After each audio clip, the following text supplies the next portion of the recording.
Assalamualaikum warahmatullahi wabarakatuh. Hello everyone, kembali lagi dengan saya Naila, mahasiswi dari IAIN Pontianak, program studi Tadris Bahasa Inggris. Pada video kali ini saya akan menjelaskan sebuah video pembelajaran untuk memenuhi UTS mata kuliah ilmu kalam. Pada materi kali ini saya akan menjelaskan definisi ilmu kalam, sejarah timbulnya ilmu kalam, dan hubungannya dengan ilmu-ilmu yang lainnya. Baiklah, langsung saja saya memulai materi yang pertama, yaitu definisi ilmu kalam. Ilmu kalam dalam konteks ilmu pengetahuan Islam ialah ilmu yang membahas tentang keyakinan dan sifat-sifat Allah. Istilah ilmu kalam dalam bahasa Arab berarti berbicara atau pernyataan, yang mana dalam konteks ini ilmu kalam itu berfungsi sebagai argumen rasional untuk memperkuat keyakinan agama. Sehingga ilmu ini seringkali disebut juga sebagai ilmu usuluddin atau dikenal dengan ilmu tauhid, yang mana fokus pada penetapan akidah berdasarkan dalil yang kuat dan juga konkret. Selanjutnya, definisi ilmu kalam menurut para ahli. Sebelumnya saya sudah banyak membaca bahwa terdapat banyak para ahli yang berpendapat terkait definisi ilmu kalam. Namun pada video ini saya akan membahas dua para ahli yang berpendapat terkait definisi ilmu kalam. Yang pertama adanya Ibnu Khaldun, yang mana Ibnu Khaldun ini menyatakan dalam karya Muqaddimah bahwa ilmu kalam adalah ilmu yang mengandung argumen-argumen rasional untuk membela akidah, iman, dan menolak golongan bid'ah yang menyimpang dari mazhab salaf dan ahli sunnah. Kemudian ada Ahmad Hanafi, yang mana beliau menjelaskan dalam bukunya yaitu Teologi Islam. Beliau mendefinisikan bahwa ilmu kalam sebagai ilmu yang membicarakan tentang wujud Tuhan, sifat-sifat Tuhan, serta sifat-sifat yang mungkin atau tidak mungkin ada padanya dan juga pada rasul-rasulnya. Yang bisa dikatakan secara keseluruhan dari definisi-definisi menurut para ahli ini menunjukkan bahwa ilmu kalam itu berfungsi sebagai alat untuk memahami dan mempertahankan keyakinan iman melalui argumen rasional dan dalil yang kuat, serta memiliki berperan penting dalam pengembangan pemikiran teologis dalam Islam. Berikutnya materi kedua yaitu sejarah munculnya ilmu kalam. Nah, munculnya ilmu kalam ini dipicu oleh peristiwa politik yang terjadi setelah wafatnya baginda Nabi Muhammad SAW, khususnya terkait dengan pembunuhan Khalifah Utsman bin Affan.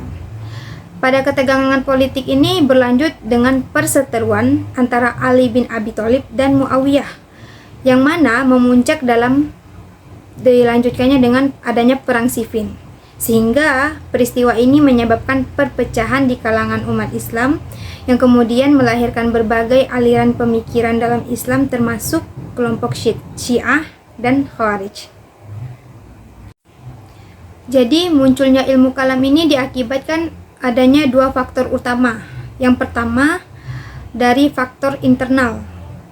Jadi secara faktor internal ini adanya perbedaan pemahaman Al-Quran, yang mana interpretasi yang berbeda terhadap teks-teks Al-Quran sehingga mendorong perdebatan di kalangan umat Islam.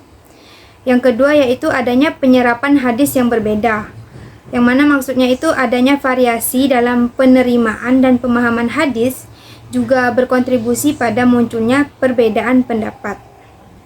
Dan yang terakhir yaitu adanya masalah politik. Nah, jadi dari masalah politik ini adanya ketidakpuasan terhadap kepemimpinan dan kebijakan politik pasca Utsman menciptakan ketegangan yang memicu diskusi teologis. Itu dari faktor internalnya. Nah, selanjutnya pada faktor eksternal, yang pertama adanya pengaruh agama lain, yang mana konversi orang-orang dari agama lain ke Islam itu membawa serta pemikiran dan ajaran yang mempengaruhi pemahaman Islam.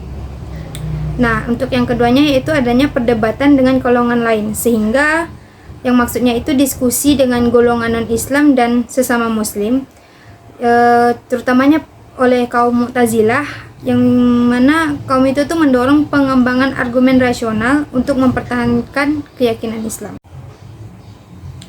Materi terakhir yaitu hubungan ilmu kalam dengan ilmu-ilmu lainnya. Yang pertama ada hubungan ilmu kalam dengan ilmu filsafat. Nah, di dalam hubungan ini ada banyak tokoh ilmu kalam yang menggunakan filsafat untuk membantah argumen lawan-lawan mereka.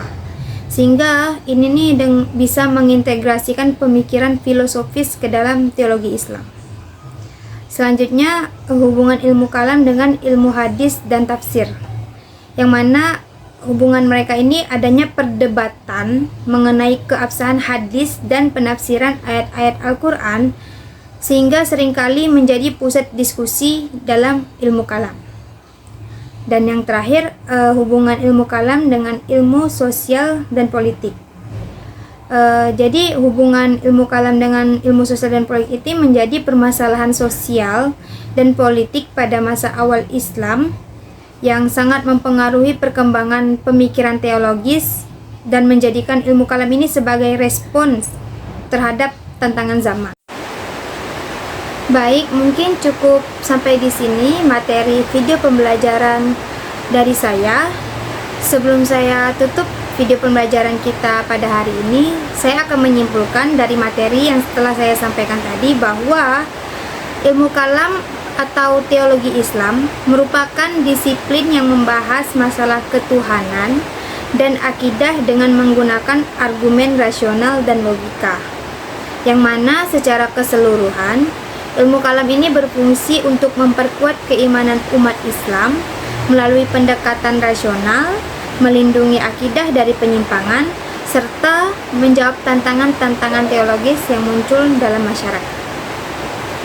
Baik, mungkin cukup sekian video pembelajaran kita pada hari ini. Saya Naila, pamit undur diri. Terima kasih telah menonton. Jangan lupa like, subscribe, share, dan komen. Saya pamit undur diri. Wassalamualaikum warahmatullahi wabarakatuh. See you next time.